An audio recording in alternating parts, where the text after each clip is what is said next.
dengan luas wilayah kurang lebih 2050 km persegi dengan jumlah penduduk kurang lebih 1,6 juta jiwa. Memiliki keunikan dari sisi wilayah, dari topografi kami punya pegunungan, kami punya dataran, dan kami punya laut. Perbatasan dengan Bandung Barat, namanya Kelurahan Batu Lahu, itu milik Subang. Ya, milik Subang. Tepatnya di Kecamatan Sadelerang, Desa Cicadas. Tapi kehadiran Batu Lahu dari sisi pendapatan tidak memberikan efek kepada Kabupaten Subang karena ada kementerian PRBP, kementerian Kehutanan. Itu yang seringkali saya proteskan juga, sekalian juga di Subang. Yang kedua, kami punya dataran dan kami punya laut. Di sana sekarang Bapak Ibu sudah sekarang namanya Pelabuhan Paliban. Ini adalah salah satu kebanggaan kami. Subang dengan adanya Paliban memiliki strategis atau tempat yang strategis untuk pengembangan sudah dengan UMKM karena tadi ada jalur yang bisa ekonomi dan kami juga tol yang lumayan panjang yang jauh sekali. Nanti di depannya kita akan ada di kawasan Subang dan Subang juga mengetahui ini dua kawasan sudah ditetapkan menjadi kawasan ekonomi khusus oleh Pak Jokowi pada khusus tahun 2024, kawasan ekonomi khusus Paliban dan kawasan ekonomi khusus Subang Sparkontan di kawasan Surya Cipta yang berluasan lebih dari 200 hektar.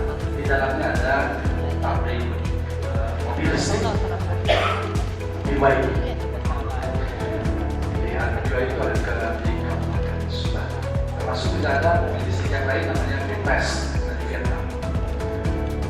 Tentu ini menjadi salah satu potensi ekonomi besar buat kami, baik domestik maupun juga ekspor. Dari salah satu unggulan kami adalah kami ini yang diangkat tahun 2022 sebagai lumbung padi nasional ketiga setelah Indramayu dan Karawang. Subang juga terkenal dengan emasnya yang ada di depan Bapak Ibu, emas asli Subang. Dan kalau di sini ada dari Lampung, mungkin juga ada emas Lampung, tapi bibitnya itu asli dari Subang. Ya. Berbagai produk olahan UMKM seperti keripik, snack yang ada di depan Bapak Ibu sekalian, juga telah menembus pasar ekspor, insyaallah. Dan selanjutnya hadirnya Plut ini juga terima kasih Pak Kementerian, tentu satu Kementerian DPR tadi kami salah satu kabupaten yang memiliki Plut dari sekian kabupaten kota, mungkin salah satu keistimewaan ada kami memiliki pusat layanan pusat terpadu. Ya di sini teman-teman dari Plut bisa membantu dari sisi packaging, pembiayaan, dan konsultasi dari para pelaku UMKM di Kabupaten Subang. Tapi tentu saja bahwa kehadiran menjadi kami memiliki tanah tersendiri dengan keterbatasan fiskal di Kabupaten Subang, keterbatasan APBD kami, apalagi kalau tahun 2026 transfer keuangan daerah jadi dilakukan pemotongan. Curhat lagi, mohon please Pak, gitu ya, anggota DPR RI. Tapi udah rame katanya. Ya, Pak Burbaya nanti keuangan sudah menyampaikan bahwa tidak akan terjadi, tapi khawatir itu baru beliau secara lisan gitu. Kami ingin di RUU-nya ya, dengan daftar para APBD-nya dan transfer keuangan daerah jalan. Please jangan dipotong karena itu akan ya kami yang di daerah yang akan itu akan berdampak. Harapan kami tentu Plut Subang ke depan dapat bertransformasi menjadi Plut UMKM next year, yaitu Plut yang lebih maju berbasis digital, mendorong inovasi produk dan layanan, memperluas akses pembiayaan dan pasar serta memperkuat kelembagaan UMKM. Kami percaya tentu atas dukungan Kementerian UMKM dan juga Bapak Ibu sekalian, Komisi 7 DPR RI sudah bisa membantu mewujudkan visi kami. Visi kami adalah mewujudkan Kabupaten Subang yang maju, unggul, kompetitif dalam bidang karya pembangunan, menuju Subang yang adil, maju, sejahtera, dan bereligius. Mudah-mudahan dengan adanya Bapak Ibu sekalian memberikan nanti arahan kepada kami khususnya di pelaku UMKM di Kabupaten Subang dan juga support terkait dengan kegiatan kami di Kabupaten Subang.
bukan di sini, ini juga bisa digunakan untuk menjadi saya.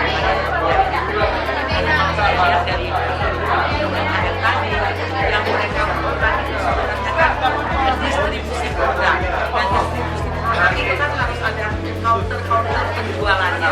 Memang sekarang ini yang saya sampaikan, suka di era teknologi ini kita harus mampu menadaptasi yang enggak penjualan produk yang memang menjadi tonggak ya kayak tonggak penting di dalam penjualan produk kita.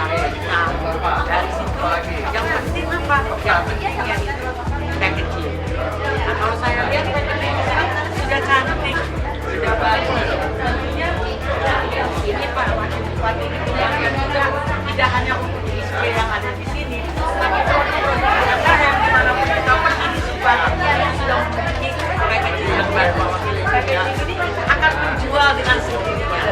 Dibawa pulang, kita sajikan ke tamu, kita sajikan ke saudara, mereka lihat ini yang buatan dari kita.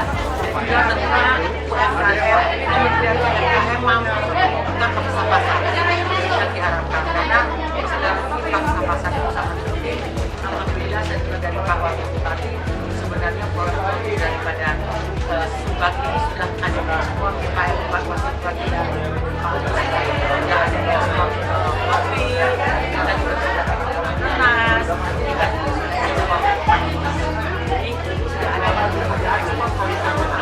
bulan yang memang kedepannya tentu kita akan memasukkan kalau saat pasar kita nanti mungkin pertama saja kita bisa kembangkan ke pasar. Ya, karena terus terang aja kita kan tahu sendiri lah ketika kita krisis kemarin ini, krisis COVID, yang menjadi tonggak perekonomian kita apa? Ya UMKM. Jadi memang UMKM ini harus kita kembangkan, dan kalau ada demand ada supply. Nah, Indonesia ini punya sangat banyak ya populasinya. Jangan sampai kita menjadi pasar daripada produk dari luar negeri. Kita ingin mengembangkan produk kita di dalam negeri. Apakah itu makanan, apakah itu fashion, apakah yang lain-lain. Dan tentunya kami di Komisi 7 juga sekarang sudah buat panja daya saing. Di situ bagaimana kita mengevaluasi kebijakan yang ada, kemudian regulasi yang bersifat tinggi, ya kan, sehingga pajak ini bisa mengeluarkan rekomendasi ke depannya bagaimana kita bisa meningkatkan daya saing produk industri dalam negeri. Nah, UMKM itu kan industri ya Pak, industri kecil menengah. Nah, ini bisa kita tingkatkan sehingga kadang-kadang kita juga miris ya Pak ya, pakaian baik, pakaian apa semua import dari China. Karena jadi kita kan mampu UMKM kita sebenarnya. Nah, sekarang ini kalau saya ke daerah, praktiknya bagus-bagus, bahkan di sini juga bagus-bagus ya Pak ya. Tapi kita itu yang kurang ini kan fashionnya, jadi modelnya ketika dijahit bajunya itu kan orang itu menjadi tinggi harganya ya karena fashion itu. Nah, inilah yang pendamping inilah fungsinya ke depan, bagaimana meningkatkan mutu daripada produk UMKM yang ada dan juga UMKM yang ada bisa naik kelas.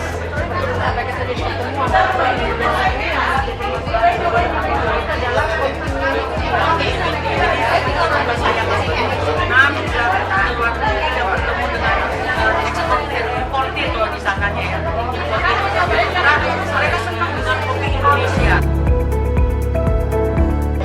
Dimasukkan tidak kelihatan ya, kelihatannya ketika di tempat wisata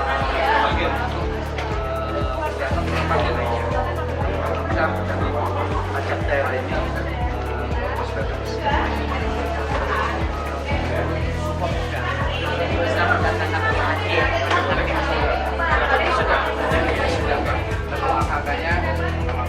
kalau itu ya dengan pakai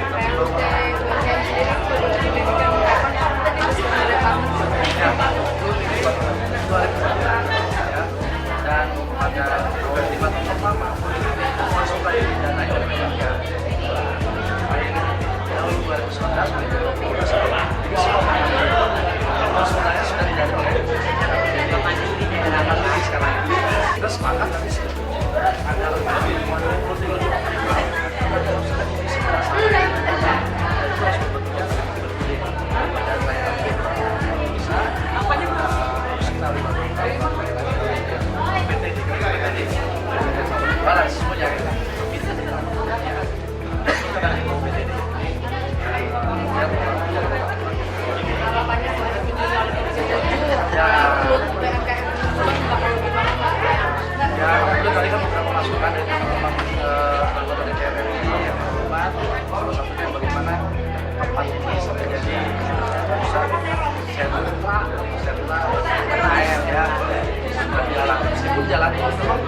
jalannya lokal, jalan tidak sampai jalan lintasan